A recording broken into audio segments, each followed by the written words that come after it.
அஸ்ஸலாமு அலைக்கும். AR kitchen Tamil சமையலில் லெமன் ரைஸ் செய்ய போகிறோம். அதுக்கு 2 லெமனை புழிஞ்சி சாறு எடுத்து வச்சுருக்கோம். கருவேப்பிலை, ஒரு 5 காஞ்ச மிளகா, ஆயிலு, மஞ்சத்தூள், கடுகு,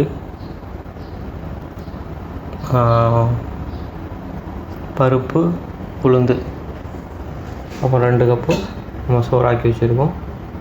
2 கப்பு சோறாக்கி ரெடியாக எடுத்து வச்சுருக்கோங்க. இப்போ நம்ம செய்ய ஆரம்பிச்சிடுவோம். அடுப்பை பற்ற வச்சுருவோம். நம்ம எண்ணெய் ஊற்றுவோம்.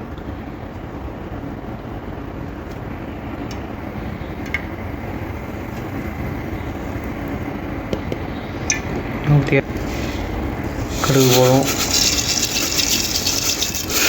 கடுகு பொரியட்டும். இப்போ நம்ம லெமன் ஜூஸ் வச்சுருந்தோம்ல, அதில் 1 ஸ்பூனு மஞ்சத்தூள் போட்டு நல்லா கலக்கி எடுத்து வச்சுக்கணும்.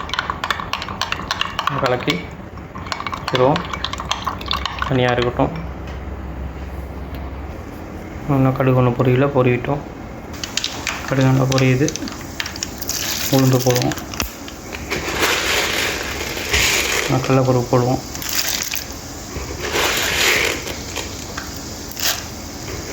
கடலைப்பருப்பு கொஞ்சம் நிறையா போடுவோம். நல்லா பொரியட்டும்.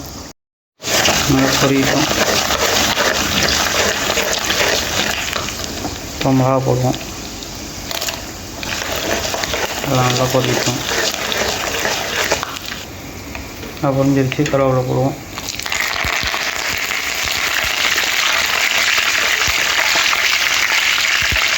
அடுப்பாக பண்ணிடுவோம். எல்லாம் தாளித்து விட்டு ரெடி பண்ணி வச்சுருக்கோம். இப்போ வந்து தாளிச்சதை கொத்தமல்லி ஊற்றிடுவோம்.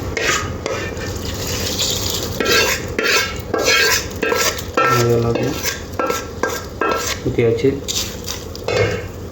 அடுத்தது நான் லெமன் கரைச்சி வச்சுருந்தோம்ல, லெமனும் மஞ்சத்தூளும் அதையும் அதோட ஊற்றிடுவோம்.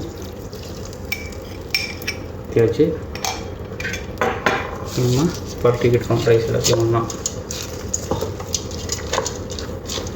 இந்த மாதிரி ஒரு முறை செஞ்சு பாருங்கள். பிடிச்சிருந்தால் லைக் பண்ணுங்கள், ஷேர் பண்ணுங்கள். ஏஆர் கிச்சனை சப்ஸ்கிரைப் பண்ணுங்கள். இந்த மாதிரி செஞ்சு ஒரு மணி நேரம் எடுத்து வச்சிடணும். அப்படி எடுத்து வச்சுட்டுனீங்கன்னா 1 மணி நேரம் கழித்து சாப்பிட்டீங்கன்னா நல்லா லெமன்லாம் நல்லா ஏறி ரைஸில் நல்லாயிருக்கும். இந்த மாதிரி ஒரு ட்ரிப் லெமன் சோறு செஞ்சு பாருங்கள்.